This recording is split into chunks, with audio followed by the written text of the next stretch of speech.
Thank you all for your interest in VTuber Management. Really shocking to see so many people interested in it, not only at Offkai, but just in general and in through Discord and everything. Like I would have liked a little bit more time to prepare, maybe even add a few more things from Offkai. This is still pretty good of a surface dive into VTuber Management because VTuber Management's really really cool. And after having done this for about 2 years, oh my god, it's gonna be 2 years in 20 days. I've learned a lot, and I hope I can distill some of that down to y'all.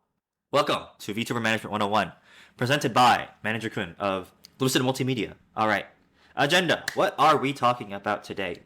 Self-introduction. Who am I? What is VTuber Management? We gotta understand what we're talking about before I get into the details of what it is we're talking about. Why would I want a manager? For those of you that are indies thinking about, what's so cool about a VTuber manager? We'll get into that. I'll get into some differences between corpo and indie management. I'll talk about some points of specialty that managers can specialize in. I'll talk in particular about analytics, not only as a point of specialty, but also just a really, really important skill set. I'll give you some of my own personal tips to manage well, drag in some questions from Twitter back when this slideshow was made. And then I'll open it up to you guys for some more questions if you guys have any. Without further ado, let us begin. A little self-introduction. Yo, who is this nerd? Well, I am Manager Kun. Some of you know me as Cliff. Some of you know me as Manager Kun. I am the talent manager of Lucid Multimedia. Some of my educational background, I have a Bachelor's of Arts in Psychology and a minor in Human Resource Management. I have been a VTuber simp since 2020. Ever since this dude named Giguk, also known as the Anime Zone, made a video about VTubers and his descent into the rabbit hole. And that led me down the rabbit hole. And I curse him every day for that. But I also thank him for making it such an entertaining video and such a really good surface level dive into the world of VTubers. Comparatively, in the VTuber industry, I've been around for a bit. Not a long time. Not since the beginning, but I've been around for a bit. And before I worked for Lucid Multimedia, I used to work for another organization known as Haven X. And then Haven X fell apart, and that's when Lucid graciously took me in, and we've been working together ever since. Things that I'm particularly proud of as a manager, as somebody who's been doing this for quite a while, some of the projects that I've been particularly proud of just getting together, organizing, and managing have been one, the Lucid Multimedia rebrand. Some of you who are newer to Lucid Multimedia may not know this, but before we were Lucid Multimedia, we were a company known as 4V Live. Part of our transformation from 4V Live into Lucid Multimedia this year was getting that name, getting the logo, getting the social media campaign together, really, really reinventing our image into cute little sheep that we see here today, striking logo with the pink background that you all know us as. My role in the Lucid Multimedia rebrand, Lucid was one of the names I threw around during our brainstorming sessions when we were talking about, what should our new name be? And we were really, really into, helping people achieve their dreams and, dream symbolism in general. So I threw out Lucid. The name stuck with everybody. And since then, we've been known as Lucid Multimedia. As well, I was the main point of contact between our wonderful logo artist and myself. I was the main point of contact, and together we came together with this really, really cute sheep with, the star and moon motif. Shoutouts to Boomy, actually, for coming up with the original draft. Boomy Manana, one of our talents. She really put together a mood board that me and the logo designer took to create our wonderful little sheepy here. In addition, another thing I'm really, really proud of is the Origins re-debut.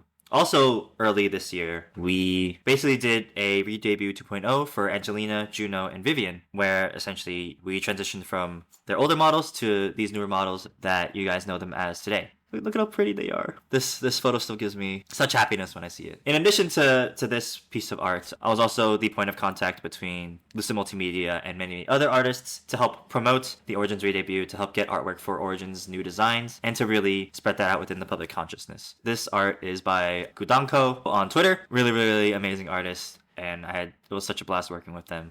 But that's not all I did for Origins re-debut. In addition to being the main point of contact between ourselves and artists, another thing that we did at Lucid to promote the re-debut was to reach out to other content creators to do sponsored watch-alongs for the re-debut. We were really, really lucky to get people such as Vividly Vivi, Marina, Tierwa, Sui as well, and a couple others to do the sponsored watch-alongs and really drive up the amount of eyes looking at our re-debut. And yeah, so between contacting artists and doing sponsored watch-alongs, to a lesser extent, but still involved in managing the whole project, setting our dates for when we wanted everything to go forward. The talents were really, really good in sticking with deadlines and making sure they followed up on their deadlines. But I was there to make sure we set them, make sure we got everything we needed, made sure that I was there as their support if anything ever came up. And honestly, Origin's re-debut was a huge success in my eyes. We got more than 100 concurrent viewers for each persona. Many of those viewers went on to become regulars that we see here today. So, moving on. Oh, that is loud. Okay.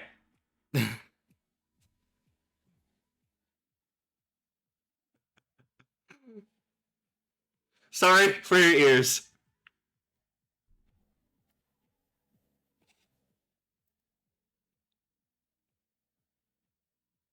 I'm also really, really proud of Lucid Multimedia's audition process. For those of you who did audition for Lucid Multimedia, I have been the main point of contact between those who've made it through round one and those who are starting onto round two. Alongside the talents, I came up with the audition form for round one. For those who passed, I was part of the team that selected people to go on to round two from round one. And for round two, I am the main interviewer for those looking to join Lucid Multimedia. That's been my role throughout these auditions. I'll also be taking over round four and interviewing people at this last stage alongside our new COO, Duran. So those of you who are looking to join Lucid Multimedia, hope you look forward to that. Yeah, we've had to do round four just because from round one to round two, there was like 1,000 applicants, and we had more than 1,000 really. And we had to cut that down to a smaller pool, and then from rounds 2 to round 3 to round 4, we've been narrowing down that pool slowly. And it's been a real big honor to have interviewed a lot of these people and just to have done this audition process in the first place. It's been a big learning experience. Really, really cool to do and see. Also, I was the main point of contact between the video editor and Lucid Multimedia in the creation of this video. Moving on. So, what is VTuber Management? It's a lot of things. It's making connections, emotional support, researching content and analytics. It's chat and community moderation. It's reaching out to artists. It's suggesting ideas for content. It's multitasking. It's arranging collabs. It's conflict resolution. It's a lot. And some of the stuff I didn't even put on here because I ran out of room.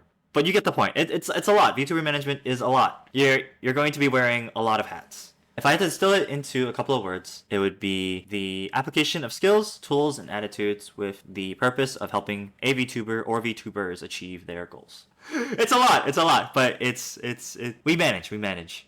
For those of you in the audience who are like indie VTubers, or even if you're like a Corpo VTuber and are wondering, why would I want a manager? Well, we help you handle project and task management. We help you handle outreach and connections. So making those connections outside to other VTubers, maybe even to other agencies. We help provide you with resources, whether that be free or paid. Of course, depends on your contract with your manager, but we are here to help provide you resources, basically like an extra arm where you're not able. And we also provide emotional support. As a manager, you should be your talent's best friend. And if you're not yet, you should work towards that. Because as a manager, you get really in-depth and really, really connected with your talent and their content. Because you have to in order to want to help them to succeed. If you're missing that connection, if you're missing that emotional support, it becomes hard to trust one another and to work together. So here are some points of specialty that different managers can specialize in. Not all managers specialize in all four of these. Some managers specialize in certain areas more than others. Some areas that managers can specialize in are analytics, social media growth, project and task management, outreach and sponsorships, and many, many more. Not just the four on screen. Managers can specialize and help you with many, many different things. But these are some of the most prominent skill sets that you often see managers have. You may be wondering, what's the difference between indie and corpo management? Because I come from a perspective of corpo management, a lot of the things that I handle may not transfer over specifically to indie management. So let's talk about some of the differences and similarities. As a corpo manager, you're often expected to have a broad knowledge of many, many different things. If you go back to the slide where I talked about what is a VTuber manager, right? You're expected to be able to know and to handle many, many different things. You're pretty broad in some things, but you may not have the specializations that indie managers have.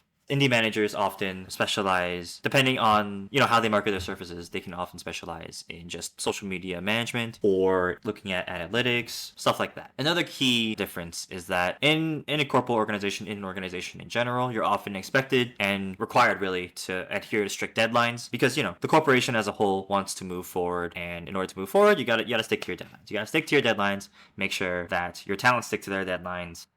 There's very much a sense of moving forward with that. But it can also be very, very draining and restrictive. Unless you're like right next door to your talents, oftentimes you can't really enforce deadlines on them because, they're their own person. It's not like you guys are living with each other or anything. So there's no real pressure to get deadlines done other than the pressure that the talent puts on themselves and the manager can put on the talent. But of course, you don't want too much pressure on your talents unless they work well under pressure. It's complicated, but in contrast, in indie management, deadlines are flexible, more flexible in indie management. Another difference is just access to funds for resources. As a corpo, you have access to corpo money. I'm not necessarily saying it's always going to be a lot, but it's a lot more than what you would have if you were an indie. And so as a corpo, depending on the budget you're given, you'll at least have a budget for projects, for things like music videos, for assets, etc., etc.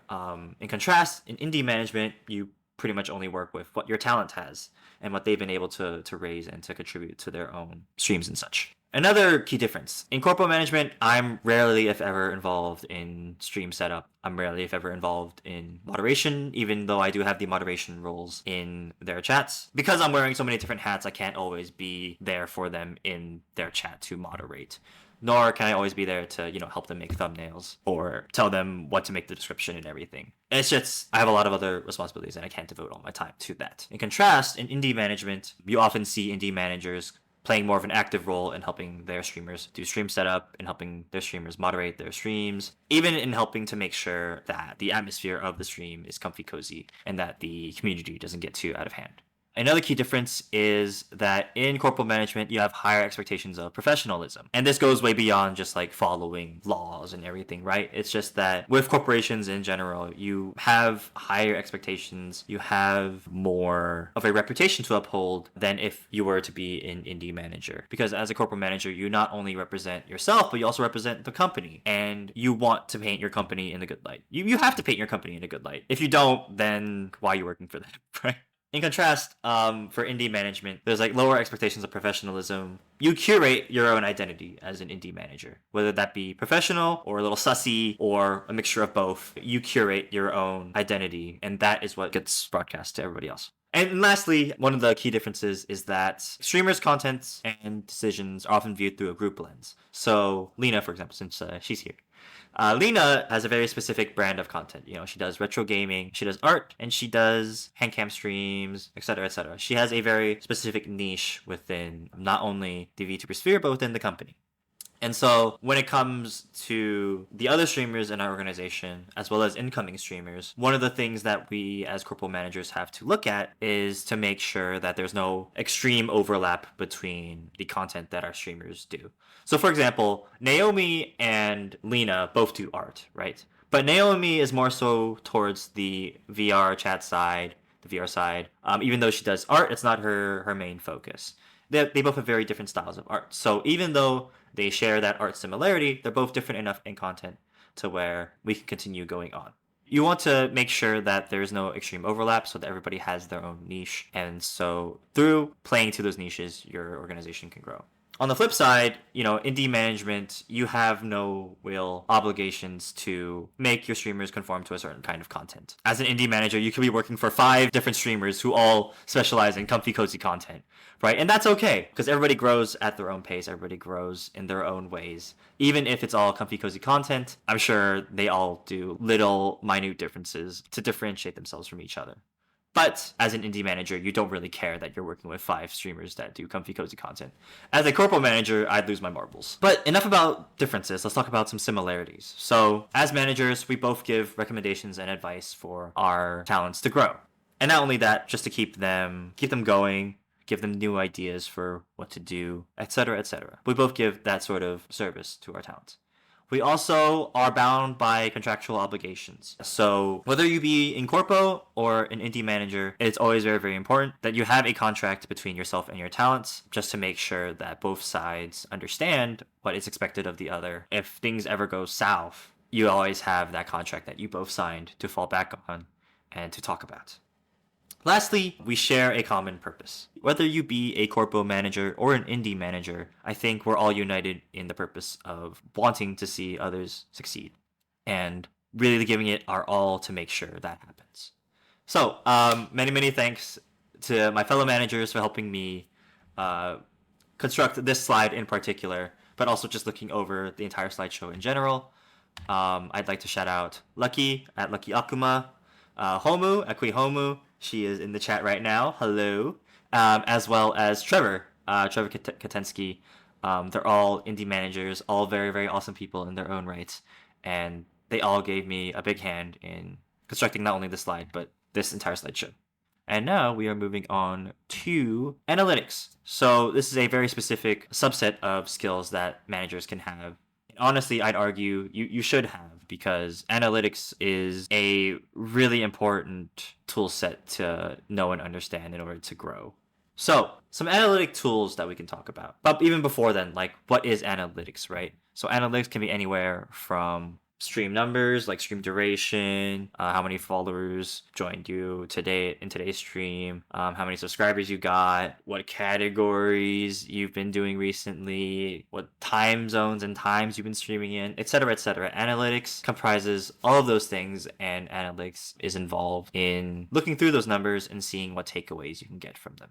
Different websites provide different analytic tools, different platforms provide certain, like, different subsets of tools for you to look at as a streamer. Twitch, for example, just recently started getting into releasing analytics for the streamers. So in the screenshot here, you can look at like stream times. I do believe it's more robust now, but I do think that the Twitch analytics side is still in beta, if I recall correctly. But yeah, they're still rolling out different tools, different ways to look at your content.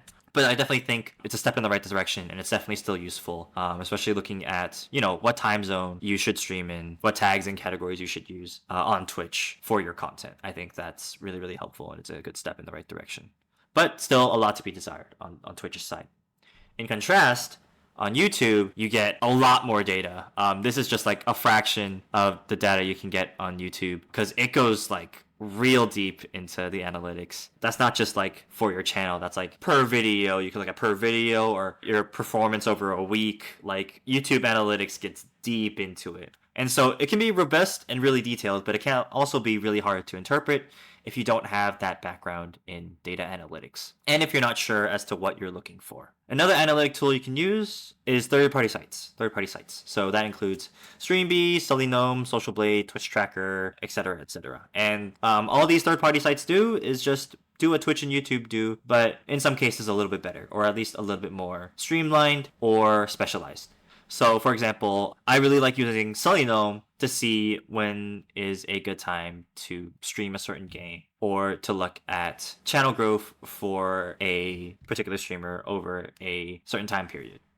Social Blade is a really good analytic for looking at how a person's growth on social media has been over time. You know, was it sudden, or was it over the course of several months? How long have they been on social media, etc., etc. For Twitch Tracker, it's literally just Twitch analytics, but looking a lot more at averages and specific growth numbers over time.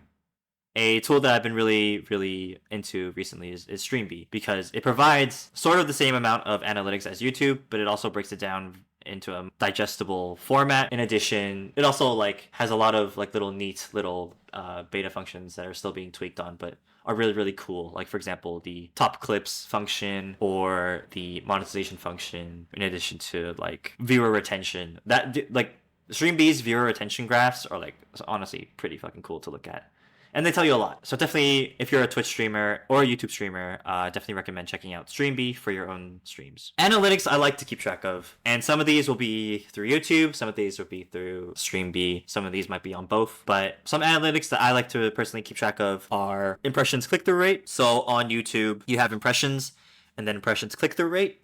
Impressions are basically accounts of how many people actually saw the thumbnail for your video or for your short or whatever as they were scrolling through YouTube. And then impressions click-through rate is the rate at which people see your thumbnail and actually click on your content to check it out. And so having a decently high click-through rate is important to see, is my thumbnail doing well? Are my titles drawing people's eye? It's a really good indicator of how interesting your content is. And so you always want that number to be decently high. Another analytic I like to keep track of, and this is more so on the YouTube side, is how viewers find you.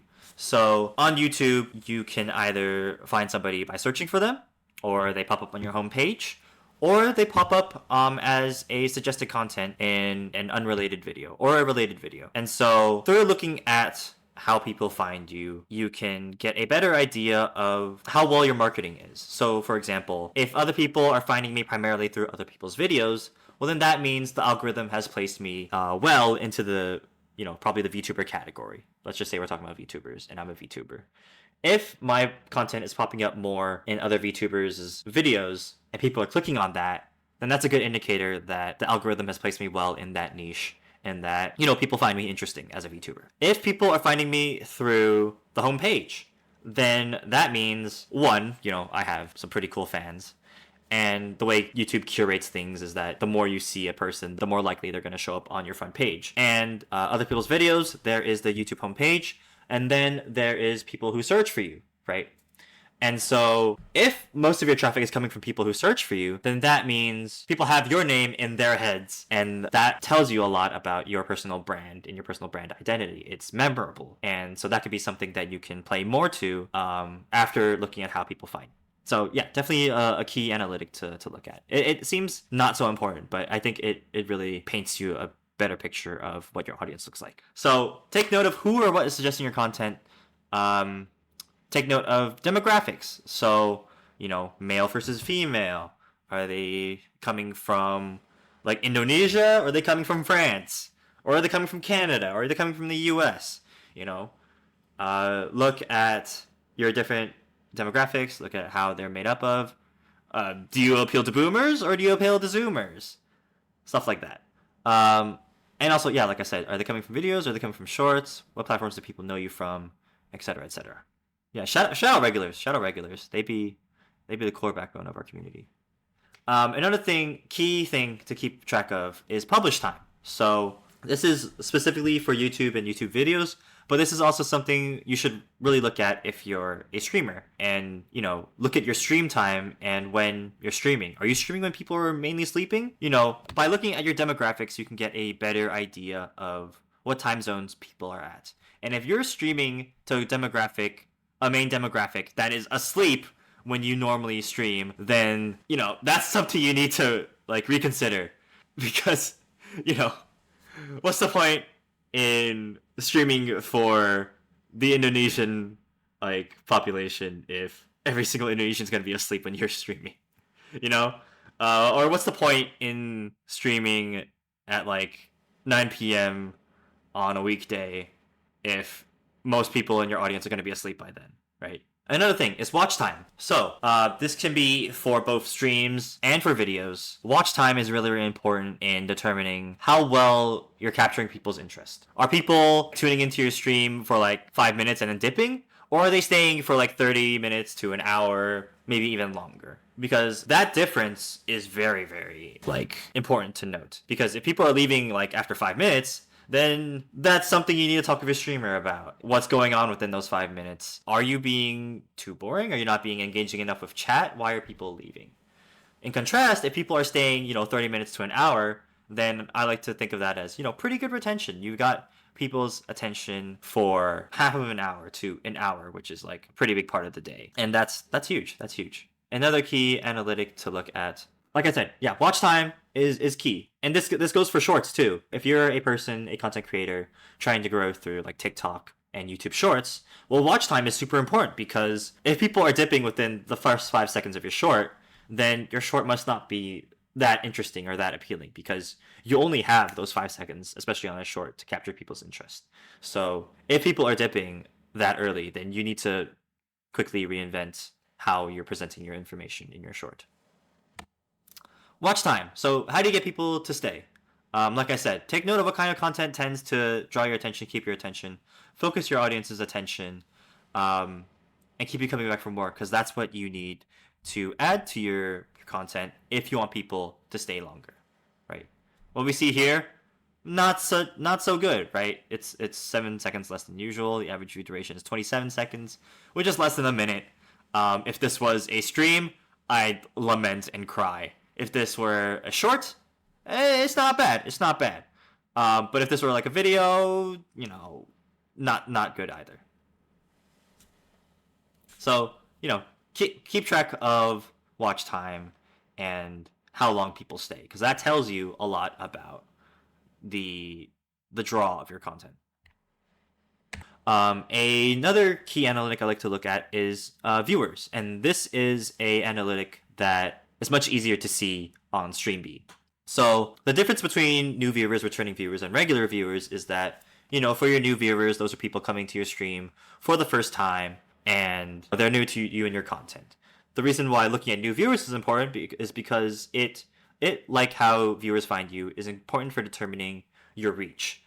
This one more so just like, how good is your raw reach? How good is, the algorithm favoring you throughout Twitch or YouTube or whatever? How good is your reach? Then for returning viewers, those are people who are coming back to your stream after being a new viewer, or maybe this is like their second time or third time rather coming back to your stream. These are your returning viewers, and these viewers are very, very important to look at because it tells you what basically the replay value of your content is, or basically how interesting is your content or your streamer to new people. Because people who find your content interesting will be those returning viewers, will be those who are coming back and giving you another look-see. If you have new viewers that aren't returning, then that means you might be doing well spread-wise, but you're doing nothing for keeping those people in or for giving them like a good experience. So that is important to look at. And lastly, you have your regular viewers. And these are viewers who just, keep coming back to your streams, who make up the core backbone of the numbers for your stream. And that's really, really important because regular viewers are what makes up your community, right? If your community is small, depending on, what your goals are, that can be something to be really happy about, or it can be something to look at and be like, how do I get more people to be regulars to my content? Is it something that I need to do engagement-wise? Is it something I need to do brand-wise, etc., etc.? How do you keep your returning viewers into becoming regulars? A key question that you have to ask yourself in order to create a core community. And I just went over viewers, right? So new viewers, returning viewers, regular viewers, right? How strong is the reach of your stream? How do you fare on the algorithm? New viewers will tell you that. Next, returning viewers. So people who are coming back to your streams after being new viewers. How captivating were you for their first time? Is the content of your stream interesting enough? Returning viewer count will tell you that. And then, regular viewers. How effective are you at fostering loyalty? How big is your main community? And what are the things that they're staying for? Regular viewers will tell you that. Next thing I like to keep track of is tags and performance. So, hashtags and discoverability. You gotta expand your reach, but you can't fuck up your reach in doing so by adding too many. Different platforms have different algorithms that you have to play around. And for those of you who are newer to analytics, algorithms are just basically equations and processes that YouTube and Twitch platforms use in order to curate content towards their viewers. And so when you talk about the YouTube algorithm, you talk about how their equations and processes work to make sure that they always funnel the right content to their viewers. Same thing with Twitch. If you are a Twitch viewer and you've watched some VTubers recently, the Twitch algorithm will make sure to keep that in mind. It'll enter that into their equations, and it'll pump out a result for you in your homepage where they recommend more VTubers for you. Hopefully that made sense. So where hashtags and descriptions play into that is what helps give those equations that we talked about, those algorithms, more of an idea of who to curate you toward and, what your content is in general. And depending on the platform, you want to you want to tweak how you present yourself on the algorithm in different ways. So for YouTube, it's very much focused around the thumbnail game, the description game, and the hashtag game. So thumbnail, you want it to pop. You want it to draw the eye. You want it to be short, concise, and to the point. You don't want it to be too wordy or be too much for the audience to look at. To coincide with that, you also want a short description at the top with relevant keywords containing what your content is about, all at the top. And I'll give an example of what that looks like in a bit. In addition, way at the bottom, you want related and impactful hashtags that give the algorithm more of an idea of who and where to recommend your content toward. In contrast, in Twitch, it's all about, when it comes to categories, for example, it's all about, the top 100, 200 even categories. And, making use of those at key times to make sure you capture an audience that is interested in that content at that time. So, for example, if we're talking about Uno, maybe the analytics are telling me that Uno or card games in general is a really, really popular watch in the early morning, then I need to curate my content toward that time zone and that audience by putting in that category and maybe adding in a couple of tags like card games, like VTuber, to make sure that people interested in those topics see me. A lot of the times on Twitch,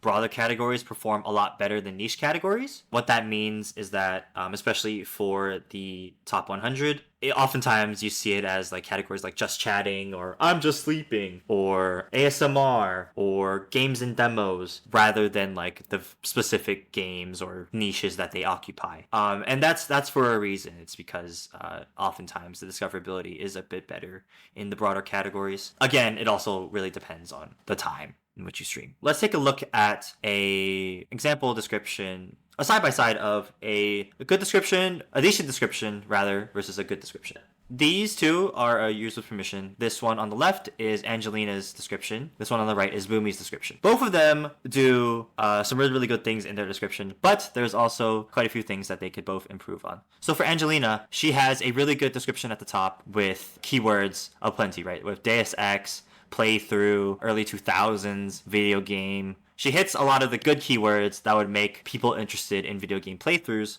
want to look at her content, especially nostalgia gamers. But one thing that Lena could really improve on is her use of hashtags, especially because two of her hashtags aren't really what people are going to be looking for if they're going to be interested in VTuber content. It'll be something that they'll be looking for if they're looking for Lucid Multimedia, but it wouldn't be something that they're looking for if they were interested in gameplay or funny stuff in general and streaming highlights and such. In addition, Lena has a lot of links, which could be either truncated, just cut down entirely. Because if this is going to be a video, you don't necessarily need to like plug other members of your agency because it's all going to be about your channel. So that's where Lena could use improvement.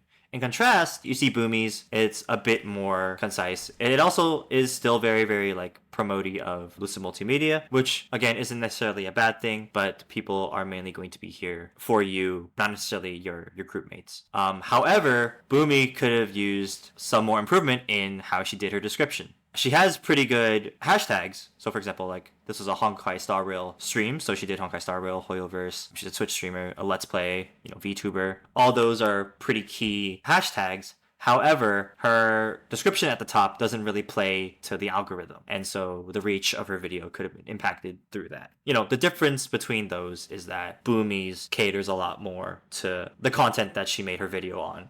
Whereas for Lena, it's a lot more specialized toward Lucid Multimedia's identity and not necessarily her identity and her identity of her content. A lot of things to improve on for both descriptions, but you can see some things that one person does good at and some things that the other person does good at, and where they can both improve.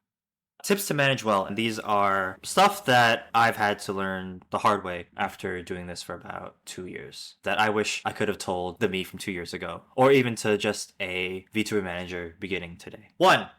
Remember who you are, and this goes for both VTubers and managers. As a VTuber, please feel free to draw inspiration from others, but do not compare yourself to them. It's all well and dandy to draw inspiration from other VTubers in the field, whether that be like Ren Penrose from Idol, right? It's really, really inspiring. the growth that she's been able to do. You could look at the Reverie, that company, all the talents are very, very talented, and they're all really, really cute, and they're all very, very nice people. However, in looking at people and their content and yourself, please do not compare yourself and your growth to them. It's very, very easy to say, man, fuck Rin Penrose. I'm so jealous of her. Man, she's fucking British. She got that British buff. Fucking, she's cute. She got a cute model. She got a good rigging. It's real easy to compare what you have with other people, but it's really, really important to understand the context in which people operate in and how people have grown. Instead of lamenting at Rin Penrose's growth, for example, I'm going to be using Rin for this because I think she's a really wonderful person. In this example, she's really, really good at highlighting, what you should focus on instead of lamenting at what you can't control. So in this example, Rin Penrose's growth, instead of getting all jealous and uptight about it, you should take a step back and, look at, man, she must have had a really good team supporting her. She must have put in hella work into drafting and recording all those shorts. Her team must have put in a lot of work in making sure that those shorts were edited in a timely manner and that they were all released in a regular schedule so that the algorithm picked it up. People should be looking at that instead of lamenting at, oh my god, her growth is too immense. I could never. Man, fuck this shit. I'm graduating. Stuff like that. Draw inspiration from others, but please do not compare yourself to them because everybody operates in different circumstances. Secondly, what are you interested in? Dive deep into it. This is particular for those struggling to find their niche. One of the things I really emphasize is crafting your own personal identity. Even though people say that the VTuber sphere is getting saturated, and in a way it is. It is growing with a lot more people. However, I really think that people have yet to explore different niches and to dive deep into those niches, and that is where we're seeing this sort of saturation from. It's just people not diving deep enough into these niches and just not appealing to a wider audience. And on the one hand, it's sort of our fault because we are naturally geared towards weebs and shit because, we're 2D models moving on screen instead of 3D models and stuff. Or flesh tubers, right? But it's also up to us to create content that is interesting to other people and that people have never seen before. That is how you, at the very least, make your mark in the community. Yeah, niche. Find it. Exploit it. Grow with it. Love it. As a manager, you also have to remember who you are as a manager, okay? Remember that you are there to support your talents. You are not there to do everything for them. You are there to support them. But at the same time, you are not there to leave them to the wolves and only appear when they need help. You are there to support them every step of the way. Likening this to a rock climbing analogy. When you're rock climbing, there's the rocks that you have to climb, and then there's the support rope holding you tight and making sure that even if you make the wrong grab on a rock or anything, that support rope is there to hold you steady and to make sure you don't fall too far. And we as managers, we are that support rope, okay? We are that lifeline to make sure that no matter where our talent goes, whether that be up, climbing up through the rock, or falling back down a little bit, we are there to support them. We are our talent support rope. We are their lifeline. But we are not there to tell them where to go or what to do. That is the climber's job. That is our talent's job. They guide where they want to go. We are there to support them. That's the rock climbing analogy. And secondly, please, for the love of God, respect your talent's space, okay? You are their manager. You might be their best friend. Please do not be their stalker. Please do not be their harasser. Please do not be their abuser. Please, for the love of God, treat your talents with some fucking dignity and respect. Too many times have we seen people in the space, whether that be VTubers or even other managers, blur the line between what is good and what is very clearly unacceptable. And this is my public message to please be aware of what is unacceptable and to please stay in your own fucking lane. So, set goals to track progress. This is a webcomic from XKCD, something like that. I'm scared of being stuck, thinking I'm fixing things about myself but never actually changing. My resolution is to break out of loops, to recognize when I'm not making progress, stop yelling at myself, and try a different approach. Wasn't that also your resolution last year? Yeah, but this year's gonna be different. I bring this comic up because it's very, very easy to tell yourself, okay, I'm gonna do this at this time, or I'm gonna make this month all about this. My New Year's resolution is to try this, this, and this. It's very easy to set broad, overarching goals like that, but it's very, very hard to maintain them if you're going to plan it like that, which is what this comic is going to be about. Why this guy brings up, wasn't that also a resolution last year? and how this guy thinks like, yeah, it's going to be different this year, even though they're not going to do anything different. In order to make sure that you follow your overarching goals, I recommend setting smaller, more digestible goals with your talents in achieving those goals step by step so that by the end, you guys can all see how far you've gone. Prior to constructing this slide, I was actually going to do a whole thing on how to set SMART goals, which is SMART, if you don't know, is a framework meaning specific, measurable, attainable, relevant, and time-bound. It is a very popular goal-setting framework used quite widely throughout the world. However, in talking with one of my talents, I realized that everybody has different ways to set and achieve their goals, and not everybody is going to be able to use the SMART framework. So as a manager, as managers, and as prospective managers, I very much recommend exploring with your talent which method of goal setting works the best. You do eventually, at some point, want to set digestible goals for you all to work on. But it is up to you and your talent's availability and circumstances to see what the timeline of your goals looks like. How are you going to achieve your goals? What does achieving a goal look like? Etc., etc. There is no one size fits all. It's very much context based in terms of when you're setting goals. So make sure when you are setting goals to talk to those you're setting goals for and to make sure you're all on the same page. Lastly, my last tip, to stay informed. What does this mean? It means staying up to date with everything going on in the VTuber sphere, especially the VTuber sphere. It's very, very important that you cover your bases with news and all that every time you're on the internet. Whether you be getting your news from X or Twitter, or from Twitch, or from YouTube, or from my main man False ID, or from 4chan, make sure that you have avenues of getting information relevant to the VTuber industry to make sure that you're on top of things and to make sure that your talents are on top of things.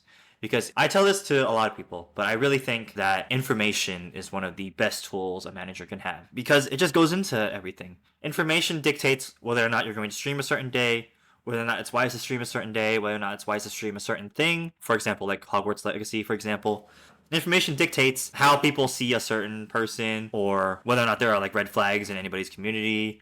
Information dictates all that. And if you are not informed, then you are falling behind. And if you are falling behind, then you're going to have people naturally overtake you. And that could be okay in some respects, but me personally, I don't want to fall behind. That's why it is imperative that you stay informed. Another thing about staying informed is being able to sift through all the Twitter drama, all the bullshit that you see on your timeline sometimes. And so it becomes really, really important for you to also develop a sense of media literacy, to be able to sift through what is clearly a false advertisement or an ad and what is actually like real and worth looking at. Some questions that I got from Twitter, and thank you so much to everybody for your suggestions and for your questions. I be telling my talents when somebody's commissions are open. They be telling me when someone's commissions are open. We be talking to each other about, oh, this person looks cool. Oh, have you heard of this person? Oh, we should collab with this person, etc., etc., etc. Oh, this person's available for collabs. Let's reach out to them. Stuff like that. So much of this job is just relaying and digesting information. In terms of questions, number one, what's the hardest part of wrangling a talent? This goes back to the indie versus corpo comparison, right? I think one of the hardest parts about wrangling a talent is really just knowing that, I can't force them to do anything. Ultimately, it's up to the streamer themselves to decide what they can and want to do. And, I don't know 100% the context in which they live in. I mean, they could tell me about it, but I'm not like experiencing it myself.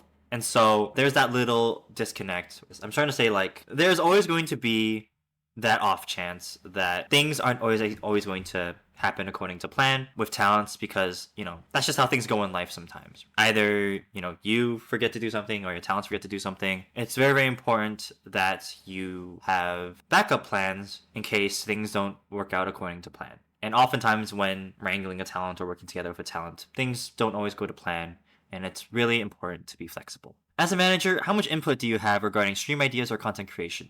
Does it depend on a talent-by-talent basis, or is it something you meet with the talent to figure out? It depends on the talent. So some talents have more of an idea than others as to where they want to direct their content toward. As a manager, sometimes it's mainly just, okay, let's try doing this on this date instead of this date, or this time instead of this time. Oh, I really like the idea to stream this. Let's see what dates or times would be best for that particular activity.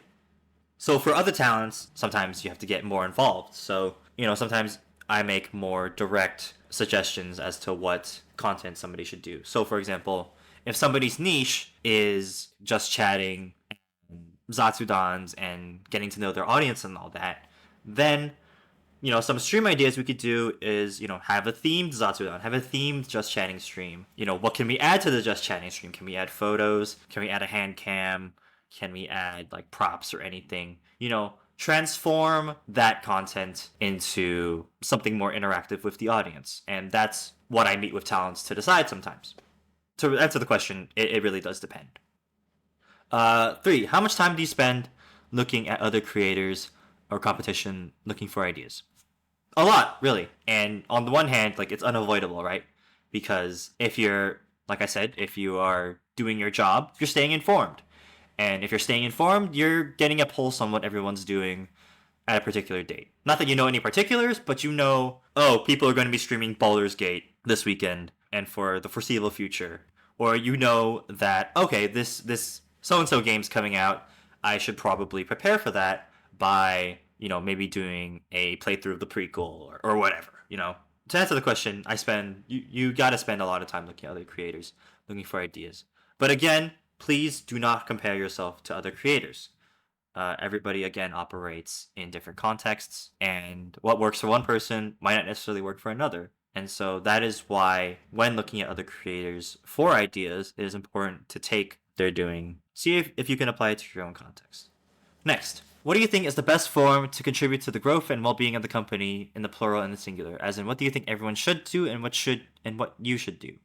So, as a company, I think it's really, really important that we continue to provide opportunities for growth for our talents, whether that be through just like funding assets and materials for them, or whether that be bankrolling projects and other big things for their identities and brands.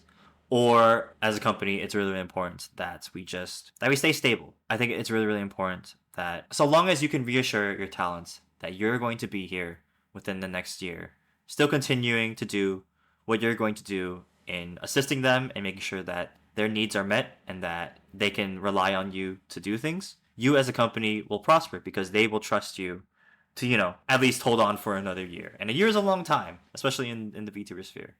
As a company, in order to contribute to growth and to the well-being of everybody in the company, it's very, very important that you assure everybody in your organization that you will be around for another year and that you will continue to support them in whatever they do.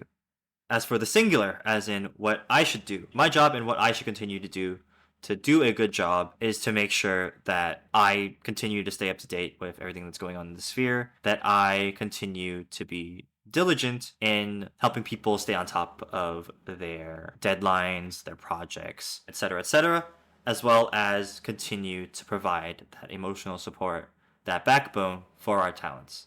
What keeps you up at night?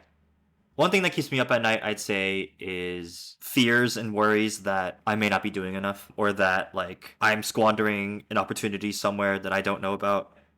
Part of it ties into imposter syndrome and me just not feeling like qualified enough sometimes.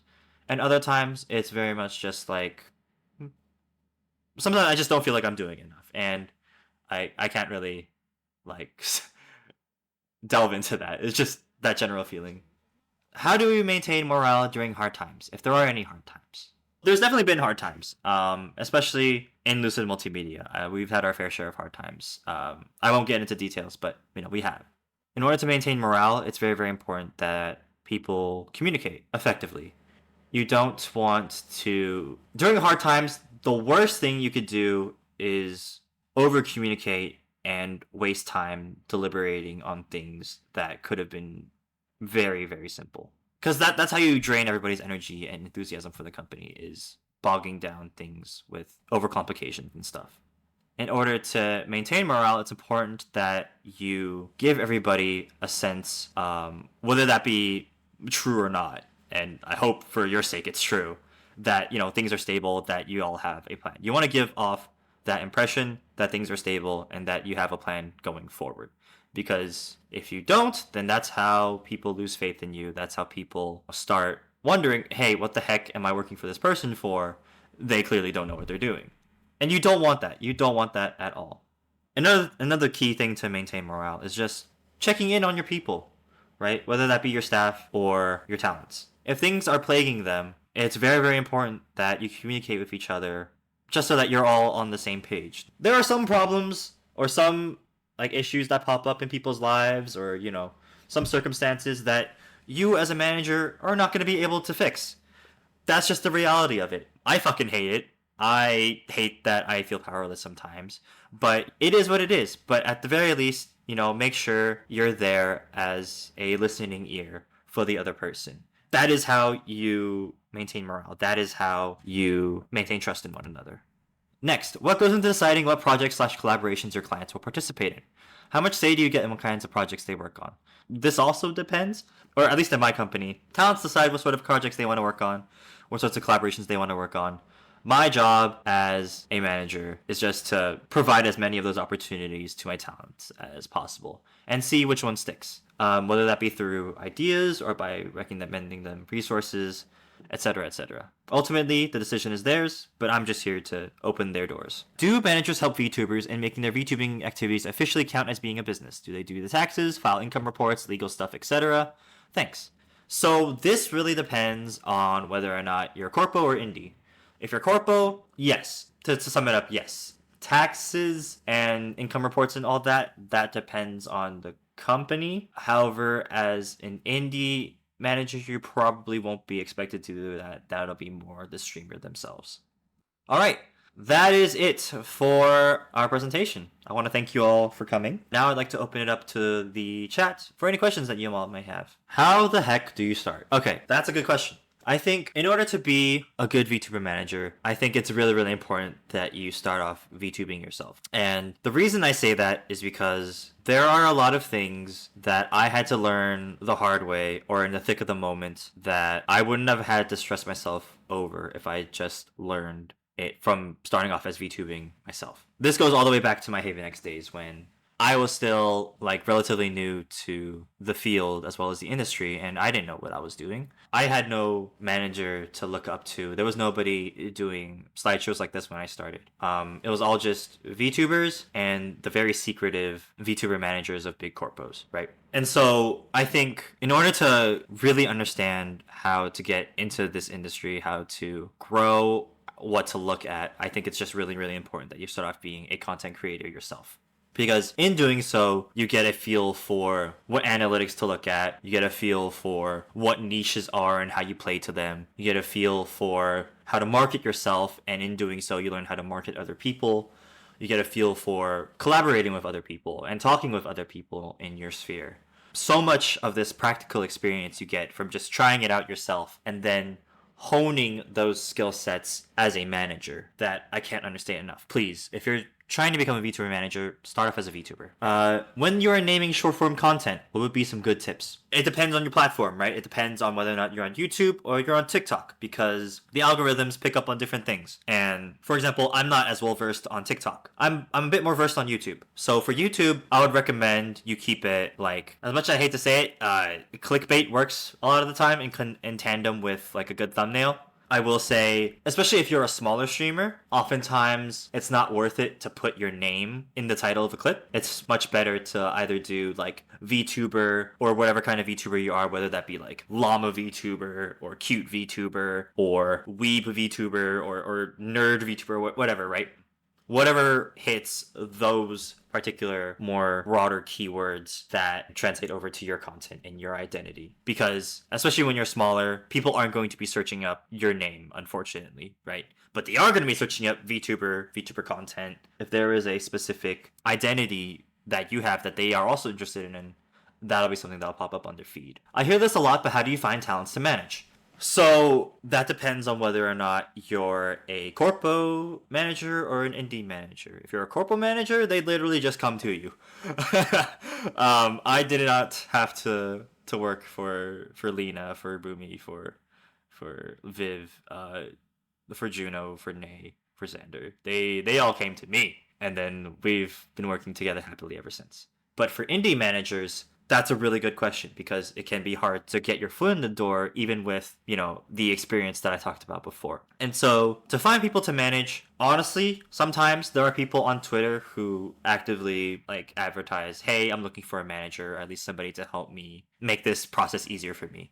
Other times, it's very much getting in contact with a VTuber that you like or that you admire, or an up and coming VTuber that you're invested in, and seeing what services you can provide to them. And please don't be like manipulative of each other or like make things awkward or creepy between each other. When you're starting out, I would say make genuine, honest connections with people that you're interested in seeing grow. And then through those connections, do not force yourself on them, but advertise what you can do for them and see if they would be interested in having you on. And if they say no, you respect that and you move on as a friend of theirs, okay? Do not cut off your relationship with them just because you couldn't get your motherfucking foot in the door. There are other ways to get your foot in the door, okay? I hope I made that clear enough for y'all. Because getting started can be hard, but don't ruin the name of managers in trying to get your foot in the door. I hope that made sense. As someone who wants to get into management for VTubers, how would you recommend someone to get experience that may help with that? I answered this earlier, but like I said, it's very much, starting off as a VTuber yourself and really getting those practical experiences ingrained in you so that you can use them to help another person. If you are not interested in becoming a VTuber yourself, but would still like to get into management, then I'd very much recommend developing your skill set. And I've had this question a lot, and I've given it a lot of thought. And I really think, if you are not able at the moment to become a VTuber, or you're just not interested in being a VTuber, but you still like to get into VTuber management, there is still a lot you can do to prepare for when you eventually become a manager. That goes into building your skill sets, whether that be analytics, as previously discussed, or looking at project and task management apps and being very well versed in them. Having a very good understanding of Excel is always good. I can't tell you how many times spreadsheets have proven pivotal in my fucking work. Hone your skills in those management or support areas so that when the time comes for you to prove yourself, you can excel at proving yourself. Or you can just jump in head first, which is what I did as well, or which is also what Homu did as well. But like I said, I personally don't recommend that as somebody who's had to live through that, because there's just a lot of things you have to pick up on the fly that you would have already known as a VTuber. And I don't say this enough, but I was very lucky when I first started out as a VTuber manager. I was very, very lucky to have a group of very understanding and very kind VTubers to work with who made my first experience as a VTuber manager really, really good. Really, really forgiving. They were such gems to work with, all good people. Not sure if this is the right time / place for it, but like, what does the payment / monetary side of management look like? As in, what is a mutually beneficial way for a manager to be commercially viable? So it depends on whether or not you're corpo or indie. I will say for corpo, it depends on your contract, what contract you have with your organization. For the companies that I've worked for, it's been salaried. So we haven't done by commission, but you are salaried. As for an indie VTuber manager, that's very much more service-based from what I've seen. So oftentimes you see VTuber managers offer packages or like limited time contracts essentially to help a VTuber over a certain period of time with a certain aspect or specialization, which is why back in the slideshow I gave you points of specialty, right? Because different VTuber managers offer different services in different points of specialty. And depending on the point of specialty, you can market yourself as, an expert in that or like very, very versed in that. Are there any channels, streamers, or blogs that are more solely geared around improving content that you personally would recommend? That's a good question. I haven't heard of any, I'm not gonna lie. Because when I think about improving one's content, I often think about role models and basically what other people are doing in the sphere, right? And by role models, I mean like V Shoujo, for example, right? And you look at Zentrea's content. She does a really big thing about making her content accessible for people with her closed captions on her voice, as well as just being very, very interactive with her audience. So that's something you could take from a role model that you can then apply to your own content. As for more specific content and how to improve in like specific niches and such, that goes back to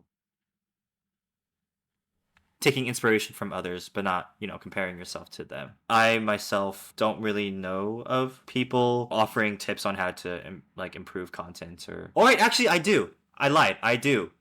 Um, there is a Discord server. I don't know if it's open or not, but there are groups of content creators that do come together to talk about content with one another and work together to create content, to advertise themselves, to really explore the tools and trends going on in the content creation sphere. There is a Discord server, but I don't know if it's open to the general public at the moment.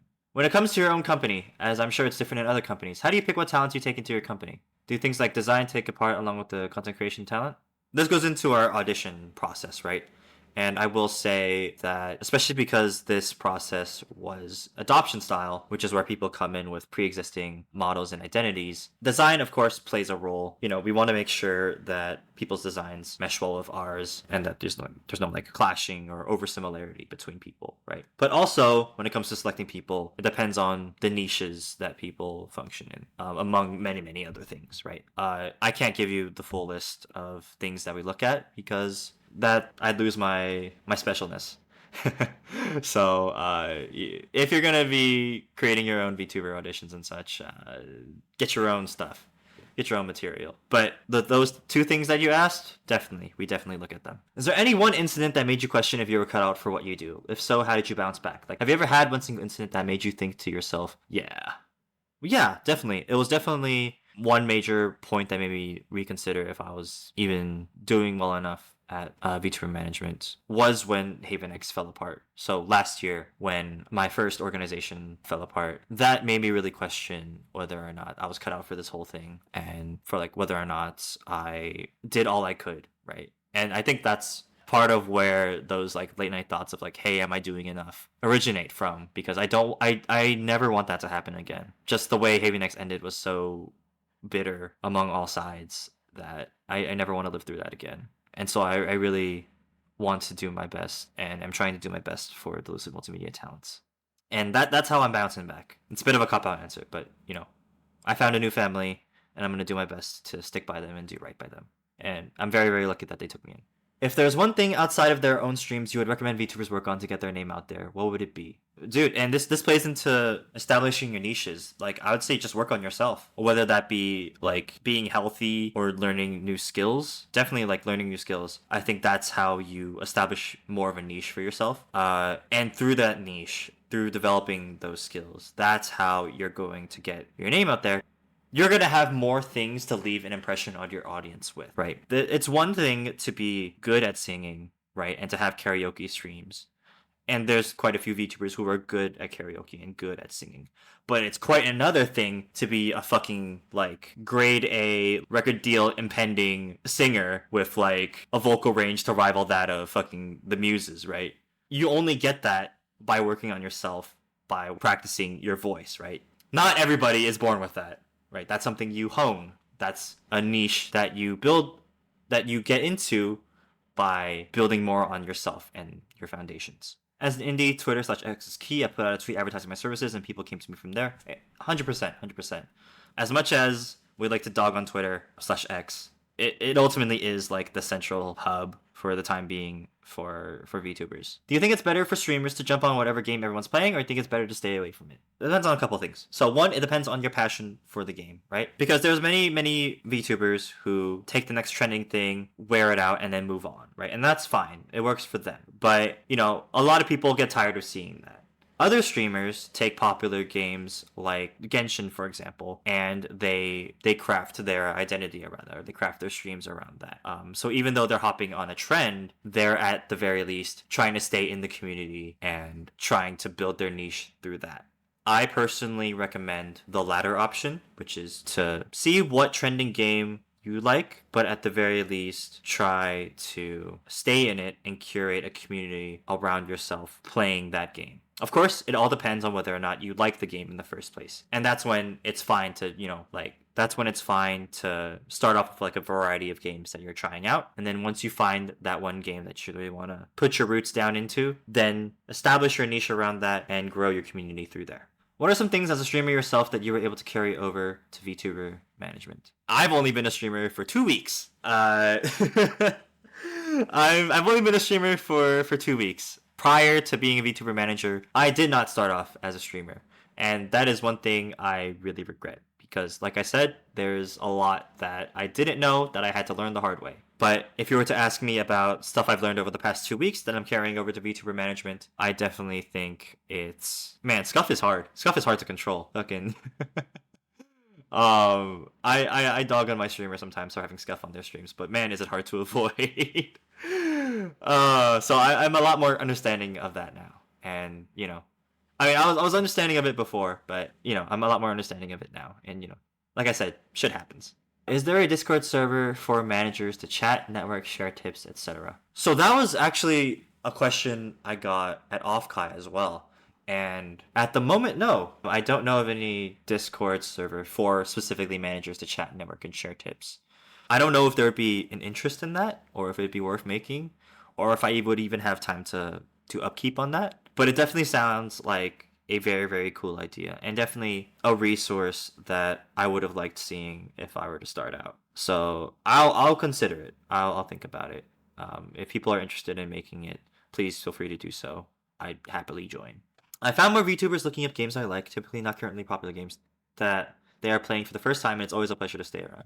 Yeah, for sure. And definitely that's a very organic and very, very like cool way to introduce yourself to other people, to find new people to meet, right? And to keep up on is, finding a game that you like and seeing, who else is playing it. If you have any other questions, please feel free to shoot me a Twitter DM at managercool underscore, or you can find me in Discord and the Lucid Multimedia Discord.